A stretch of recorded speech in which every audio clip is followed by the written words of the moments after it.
refleksi ke aksi, jejak kolaborasi lintas mapel, menghidupkan pembelajaran mendalam dengan taksonomi Solo.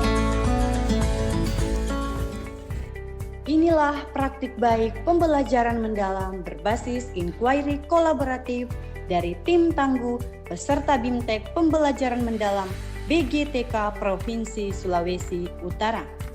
Proses ini menunjukkan perjalanan guru bukan hanya melaksanakan proyek, tetapi sejak mengidentifikasi kebutuhan belajar dan peluang kolaborasi lintas mata pelajaran, agar guru dapat tumbuh bersama dalam merancang, melaksanakan, dan merefleksikan pembelajaran. SMA Negeri 1 Tahuna telah melaksanakan proyek penguatan proyek belajar Pancasila atau dikenal dengan PELIMA sejak awal kurikulum Merdeka. Hal tersebut berdampak sangat positif, terutama pada budaya kolaborasi antar guru. Akan tetapi, kolaborasi lintas mata pelajaran pada kegiatan intrakurikuler belum pernah dibangun secara sistematis. Ketika BIMTEK dari BGTK Provinsi Sulawesi Utara, di mana 3 guru kami terpilih untuk mengikutinya, maka 3 guru tersebut menjadi tim inti dalam perusahaan proyek kolaborasi lintas mata pelajaran di sekolah. Mereka mengembangkan pembelajaran lintas disiplin dengan implementasi inquiry kolaboratif untuk memperkuat dimensi profil-nusan, terutama pada aspek kreativitas, bernalar kritis, kolaborasi, dan komunikasi. Pembelajaran ini berangkat dari rasa ingin tahu siswa, berkembang melalui proses inquiry. Inilah perjalanan mereka.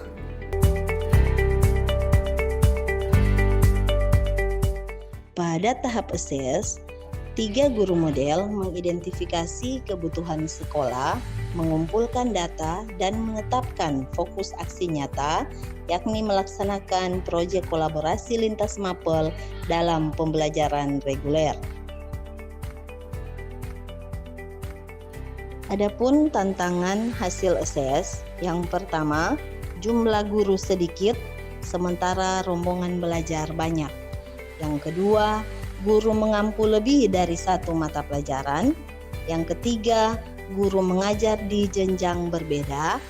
Keempat, sulit menentukan kombinasi tim kolaborasi. Dan yang kelima, perlu mengubah pola pikir dari pembelajaran individual menuju pembelajaran kolaboratif. Walaupun teman-teman guru kami sudah terbiasa dengan kolaborasi yang ada di P5 yang sudah pernah kami lakukan, namun rekan-rekan guru kami belum berpengalaman dalam mengkolaborasikan capaian pembelajaran di mata pelajaran. Pembentukan tim pada awalnya mengalami tantangan atau hambatan, namun pada perjalannya waktu tim menyepakati bahwa 2 proyek dari 2 tim dilaksanakan dengan waktu yang berbeda. 2 tim yang pertama dilaksanakan pada semester ganjil, sedangkan 2 proyek dari tim berikutnya dilaksanakan pada semester genap.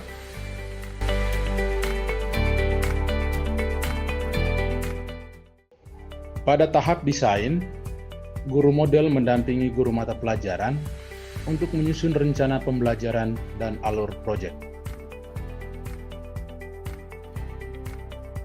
Kami memilih 2 proyek lintas mata pelajaran sesuai kebutuhan sekolah dan potensi integrasi konsep.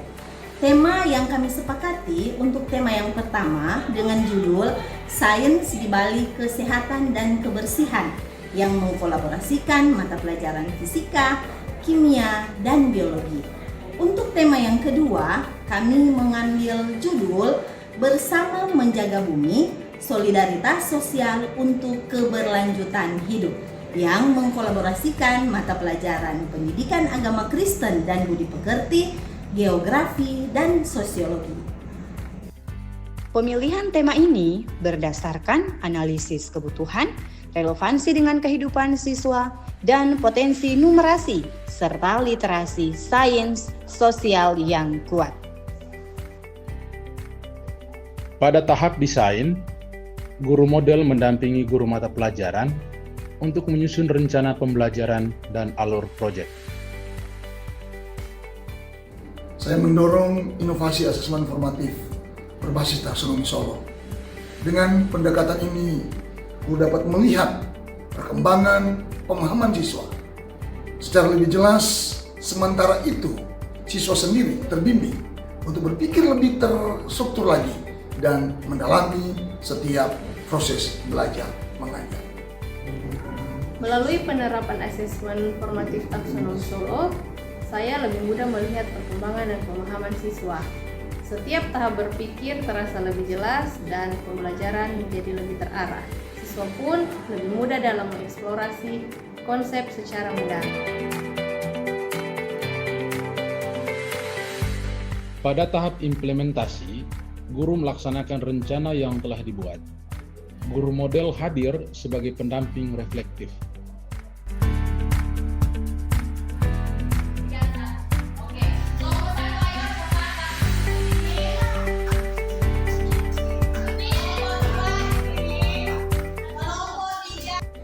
Dampak asesmen formatif terlihat jelas.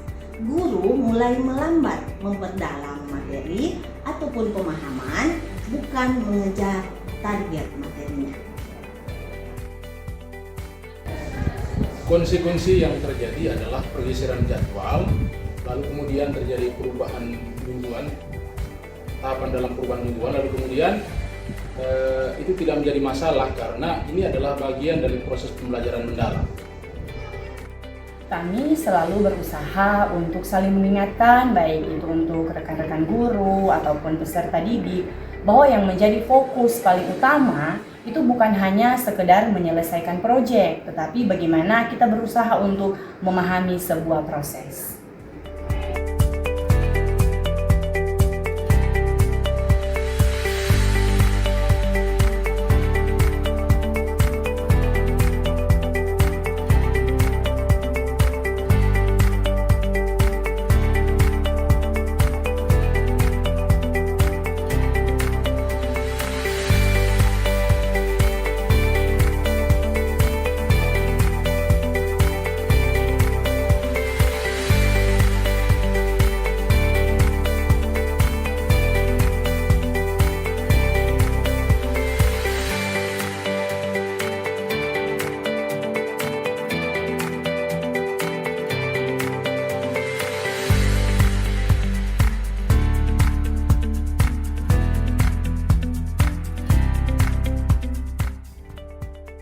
Saya juga terlibat di proyek tema 2 selaku guru pendidikan agama Kristen dan budi pekerti. Dalam pelaksanaan proyek ini, kolaborasi lintas mapel benar-benar mengubah cara kami bagaimana merancang pembelajaran. Kami sungguh belajar untuk bagaimana saling melengkapi, berdiskusi, dan menyusun langkah inkuri. Sehingga siswa dapat melihat bagaimana keterkaitan antar konsep. Kami pun sebagai guru tumbuh menjadi satu tim pembelajar. Dalam proses pembelajaran kolaboratif, pelaksanaan taksonomi Solo sangat membantu bagi saya sebagai seorang guru kimia. Karena dengan adanya taksonomi Solo, maka saya dapat melihat bagaimana perkembangan cara berpikir siswa, mulai dari yang sederhana sampai dengan yang kompleks. Dan dengan adanya taksonomi ini membantu saya untuk memberikan penilaian dan memberikan umpan balik kepada siswa sehingga gambaran bahwa siswa sudah menyelesaikan proses setiap kompetensi yang harus mereka capai dapat dilaksanakan dengan baik. Pada tahap ini, guru model dan guru mata pelajaran mengukur dampak, merefleksi kelemahan, dan memperbaiki.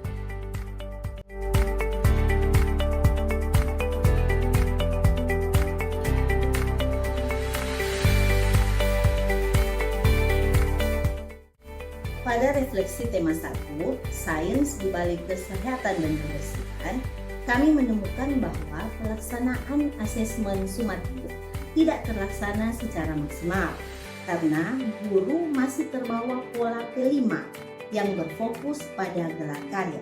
Selain itu, ada beberapa siswa yang cenderung menggunakan AI untuk menyiapkan presentasi mereka, sehingga proses berpikir mandiri belum tampak kuat.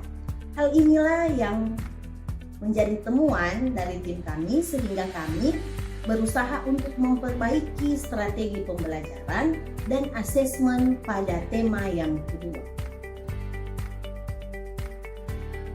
Dalam refleksi di tema 2, yaitu bersama menjaga bumi, kami menemukan bahwa adanya miskonsepsi yang disebabkan oleh informasi yang berbeda dari antar guru.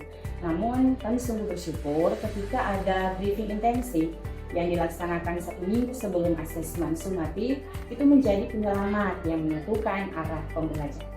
Kami pun sungguh bersyukur ketika anak-anak kami sudah belajar untuk tidak lagi bergantung pada AI, melainkan mereka berusaha untuk berpikir secara mandiri.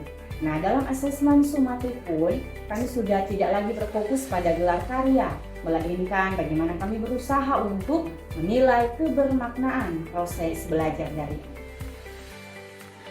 Briefing bersama benar-benar membantu kami menentukan langkah. Hal yang menggembirakan, siswa mampu berpikir mandiri, tidak bergantung pada AI. Dan asesmen sumatif akhirnya terlaksana untuk mengukur proses hasil belajar siswa.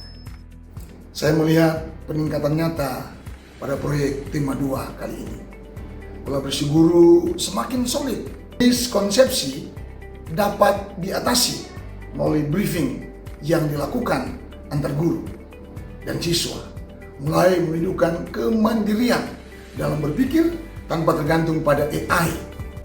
Asesmen sumatif pun kini lebih bermakna dan fokus pada pemahamannya. Kedepannya nanti masih ada beberapa hal yang perlu dikuatkan. Yang pertama itu adalah keselarasan konsep sesama rekan guru. Lalu yang berikut adalah pendampingan kepada siswa sehingga mereka mampu berpikir mandiri dan objektif. Lalu yang berikut adalah pada penilaian asesmen sumatif, yang dinilai itu bukan produk, tetapi adalah proses dan pemahaman siswa itu sendiri. Sehingga kemudian apa yang terjadi adalah perbaikan itu akan muncul atau nampak pada semakin mendalamnya proses pembelajaran yang berlangsung atau yang akan terjadi di kemudian hari. Di tahap refleksi, kami melihat bahwa setiap ketidaksempurnaan justru membuka ruang untuk perbaikan. Dan situlah pembelajaran sebenarnya terjadi. Saya juga penasaran dan mau belajar hal-hal baru. Seperti halnya saya ingin belajar bagaimana proyek kolaborasi lintas mata pelajaran yang mungkin terdengar agak mustahil ya untuk disatukan, seperti bahasa Jepang atau matematika. Harapan saya ke depannya dalam menentukan teman-teman di suatu tim, kiranya kami sebagai siswa bisa dipercayakan untuk memilih teman-teman kami. Karena dari pengalaman sebelumnya, pada saat guru yang menentukan teman-teman kami tidak bisa bekerja sama dan berkomunikasi dengan baik bersama mereka. Pendampingan seperti ini sebenarnya pernah kami mulai, lalu hampir terlupakan oleh rutinitas yang dilakukan oleh masing-masing kita. Melalui proyek kolaborasi ini, kita kembali menguatkan budaya refleksi, kerjasama, dan perbaikan berkelanjutan. Inilah langkah nyata untuk memastikan pembelajaran mendalam benar-benar dilakukan dan hidup di sekolah kami.